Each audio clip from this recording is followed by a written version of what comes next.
Okey, kita ada satu unit Peruda Beza baru sampai tahun 2021.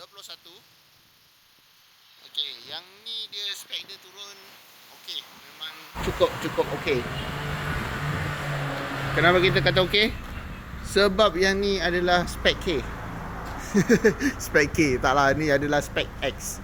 Dulu cerita dia, dulu saya ada satu customer nak cari Myvi. Dia nak cari Myvi K spec. Saya dah jam kepala otak. Rupanya dia tengok X spec ni, X, tapi dia nampak ni sekali. Bila dari jauh dia kata K.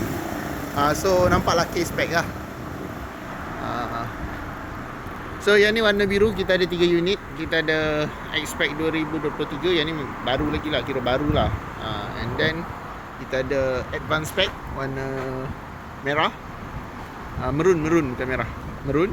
And then yang biru ni lah, satu unit tahun 2021 yang ni. Kereta kotor sikit lah kat luar kan.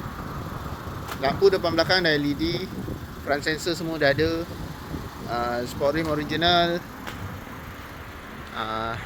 keyless entry lagi. Jom kita masuk.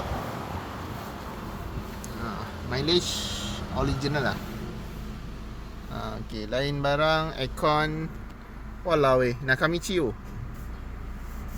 Infotainment Nakamichi, start button, ESC. Ni sebuah kereta yang jimat minyak lah. Kalau nak buat Grab, yang ni memang boleh lah. 2021, 120, 130 ribu, kira consider okay lah, normal lah. Normal, dah 5 tahun kan. Pun tak kuat sangat lah kira. So memang okay lah. Front sensor,